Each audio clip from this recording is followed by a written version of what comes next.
I'm done. I want to. When did you know that it was time to take the leap to open up your studio? Ooh.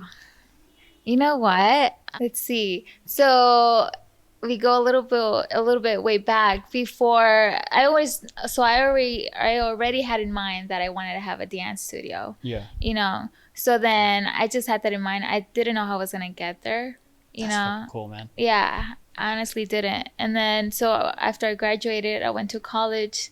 And then in college, I went in as a kinesiology dance major. And then there I just started, dancing a lot more. And then I started making videos. And then after that, someone reached out to me because they saw one of my videos. And they said, hey, I'm starting a dance company. I wanted to see if you wanted to join. So that's the one that I was telling you about. Okay. So I became a co-owner of that company. Yeah. So then in my head, I was like, oh, wow, this is an opportunity for me to kind of another a step for me to get into what I want to do, And so, I came on board. Things were going great. I built it up, built my clientele too, got myself out there.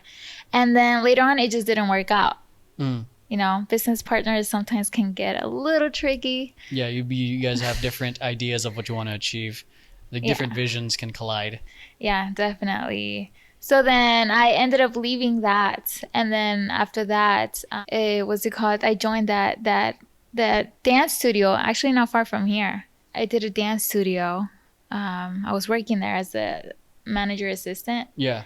And then like you said, you didn't like how things were running. Yeah. So for me, it was like, why am I working here? Like, I'm not happy. Yeah. I'm not happy, and this should be a fun thing to do. This is what I want to do. Yeah. And then after, I was like, you know what? This is it. I'm not going to work for anyone else. I'm just going to do my own thing, try to figure it out. Damn. Some way, somehow. A friend of ours, I don't know if do you know, what's his name? I completely just blanked out on his name. Anyway, this friend reached out to me, and he said, hey, Crystal, what are you doing today? And I was like, oh, nothing. Why? Why do you ask? And he said, hey, I need help on a wedding dance. I know you know Latin, so can you help me out? Yeah. They want to do a Latin routine for their wedding dance. I was like, perfect. So then I go into this studio, a brand new studio, and that's at the old location. Oh. Yeah, the old location.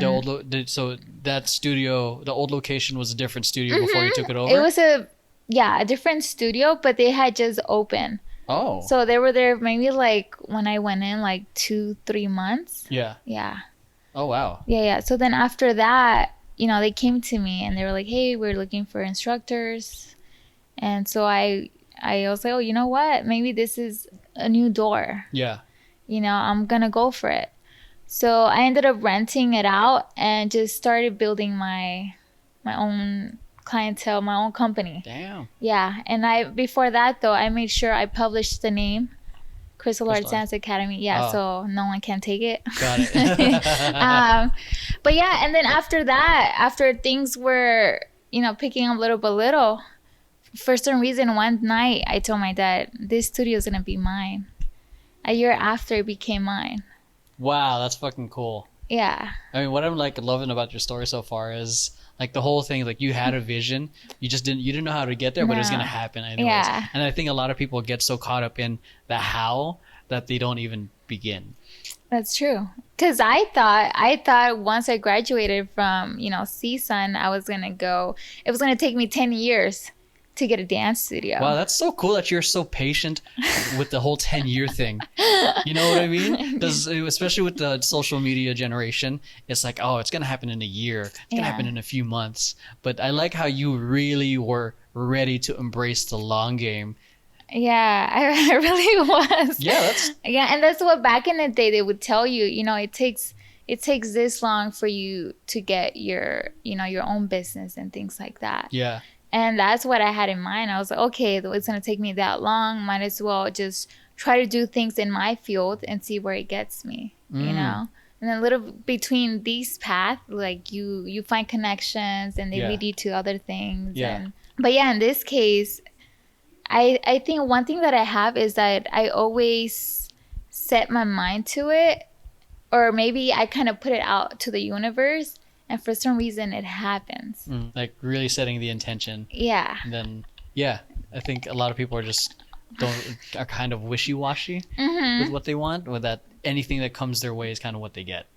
Yeah, and yeah, that's so true. And another thing that has helped me out too is just having faith and having that patience. It's a big thing. It's so funny. I was just talking about that in a vlog entry, like, and a previous thing today, a previous interview with another person today was like, you can be confident.